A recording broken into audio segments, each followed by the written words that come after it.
If you ever took a moment to think about where you wanted to end up in life, you probably at least envisioned yourself happy. Now, who has a vision for the future?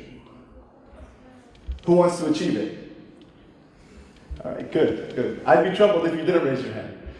Now, these visions, in order to make them a reality, require a considerable amount of hard work or effort. Yet most people don't really achieve what they want in life.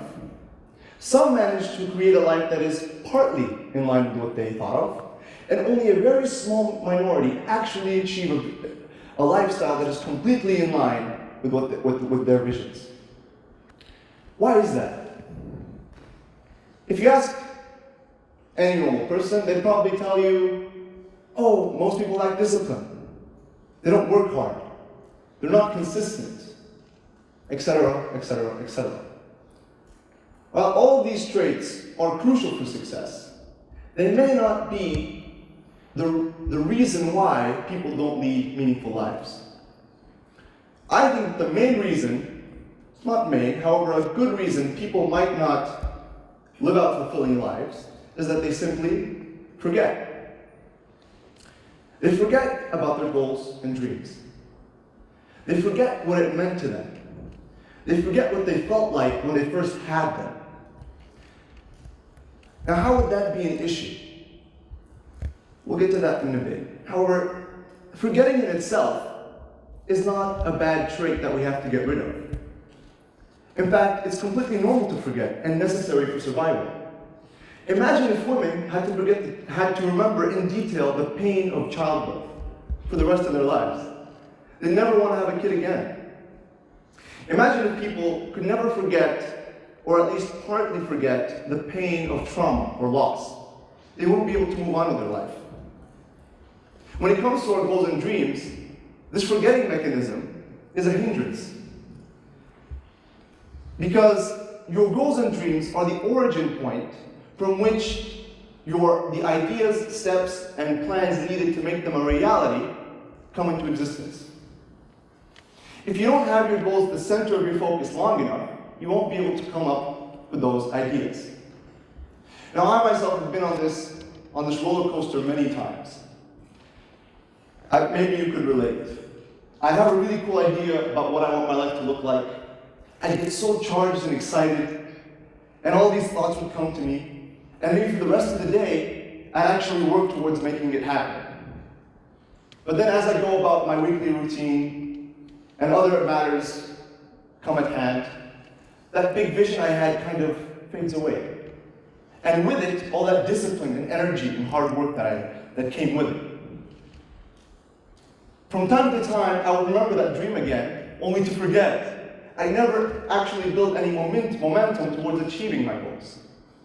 So how can this be fixed? What's the remedy? Before we can answer that question, we need to know a bit more about the process of memory formation. In familiar circumstances, in most situations, the information we process gets forgotten after a very short while. For example, if I asked you what you wore to school or work 2 months ago, unless you were the same thing every single day, you'd probably not be able to tell me. However, in cases of novelty or surprise, when we're exposed to something new, we actually end up remembering things much, much longer. If I asked you about the details of a place you traveled to 2, 3, 4 years ago, you could probably recall it with very vivid detail. Now, scientists were able to determine what exactly goes on within our brains during memory formation.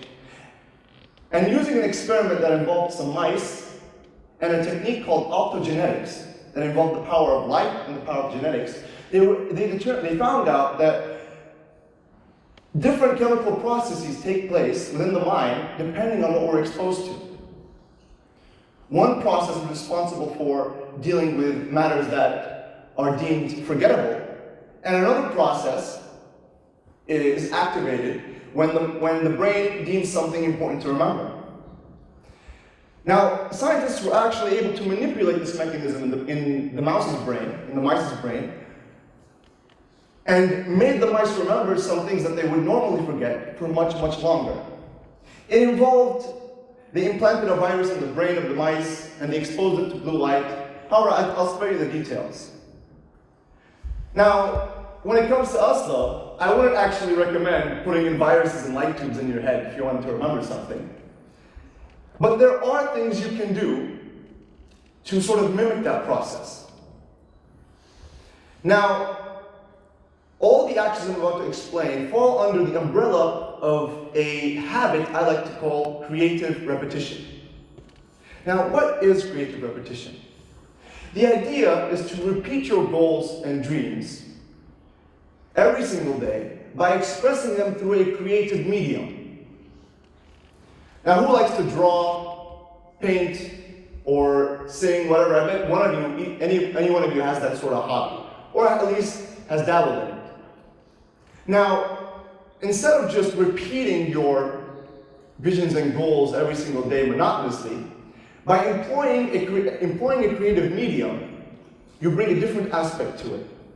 Now, when you write out your goals, or draw out what you want your vision to look like, or sing about your vision, or write poetry about it, it activates your creativity. Now, no two drawings are ever the same. No two pieces of writing are ever the same, creative writing that is. No two songs are sang the same. Each piece of creativity has its own unique element. This provides you with that sense of novelty or that new feeling you need in order to trigger your brain, telling it to remember things for much longer. Another unique thing about creative repetition that separates it from other habits is that you can't employ creative repetition and leave it on autopilot. You can't perform creativity passively. You need to be active in the moment. Now, this provides you with numerous benefits. The first of which is that when you are present in the moment, you are aware of what you are doing. You are aware of the vision that you are assigning for yourself. You are completely aware of the meaning that you are giving it. You don't fall into the trap of setting a plan 4 or 5 years when you were young, and then working on it, hence calling the grind, working on it for 4 or 5 years, and then suddenly realizing it's not what you really wanted to do. When you focus and when you know what you're chasing, when you know the meaning of what you're chasing, your goals are no longer static. They become a dynamic process. And they change as you change. You're always fully aware of what you're doing. Creative repetition reinforces your vision in your mind's eye using various angles. Your emotion, your creativity, mindfulness, etc., in order to make sure you don't forget those goals. You don't forget what they mean to you. By practicing this, it will only be a matter of time until you come up with the means to achieve it. When you focus on your dreams through a creative manner, you allow all that discipline, all that energy, all that power you need to make it a reality come to you without much effort. I tried this myself many times. I tried it with other people. It does work. So just focus on remembering what's really important to you and let the rest take care of itself. Thank you.